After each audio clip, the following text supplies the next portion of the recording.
The first time the wolf told the truth, it almost cost him everything. His name was Kyle. A lone wolf, quiet, watchful, different. Not because he was weak, but because he believed in honesty. In a forest where survival depended on deception, Kale chose something dangerous. He chose truth. One cold evening, Kale wandered near a village, not to hunt, not to steal, just to observe. That's when he saw them, a pack of dogs, guard dogs, strong, well-fed, loyal to humans. Their leader stepped forward, a large scarred dog named Bron. "You don't belong here," Bron growled. Kale didn't flinch. "I know," he said calmly. "I'm not here to hunt." The dogs exchanged glances, confused. "Then why are you here?" one of them barked. Kale answered without hesitation. "I was curious what it feels like to live without fear." Silence. The dogs laughed. "Without fear?" Bron stepped closer. "We fight every day to protect this place." Kale nodded slowly. "Yes, but you're never alone." That answer made something shift. Days passed. Kale kept returning, not crossing the line, just watching, and each time he spoke honestly. Too honestly. One night, Bron approached him again. "Tell me something, Wolf," he said. "What do you really think of us?" Kale looked at the pack. Then he said it. "You're strong, loyal, brave." He paused. "But you're also controlled." The air went still. "Controlled," a dog snapped. "Yes," Kale continued. "You trade freedom for safety. You obey commands. You protect those who would chain you." Growls erupted. "You call that honesty?" Bron barked. "That's insult." Kale didn't step back. "It's truth." That was the moment everything changed. The dogs turned on him. Not because he lied, but because he didn't hide the truth. Kale barely escaped that night.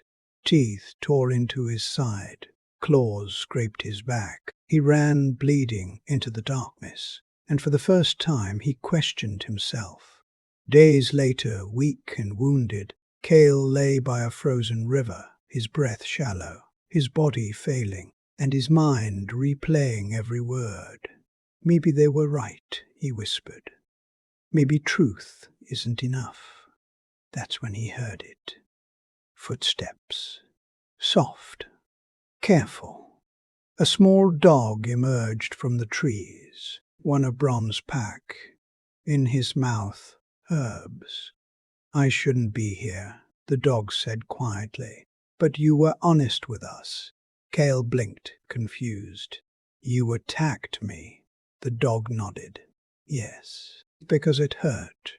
He stepped closer, placing the herbs down. "But hurt doesn't mean false." Silence filled the space between them. Then the dog spoke again. "You said we're controlled." Kale didn't answer. "You're right," the dog continued. "We are." He looked back toward the distant village. "But we choose it." Kale frowned slightly. "Choice isn't control," he said weakly. The dog smiled faintly. "No, but your truth missed something." Kale listened, for the first time, not to speak, but to understand. "We stay because we protect something," the dog said. "Food, shelter, each other." He met Kyle's eyes. "You see chains, we see purpose." That moment changed everything.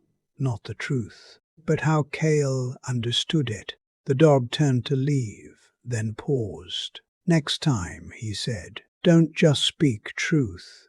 Kale's ears lifted slightly. "Understand it first." Seasons passed.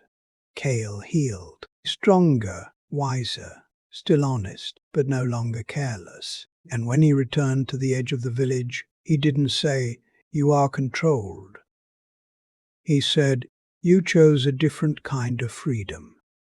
Bron looked at him for a long time, then gave a slow nod.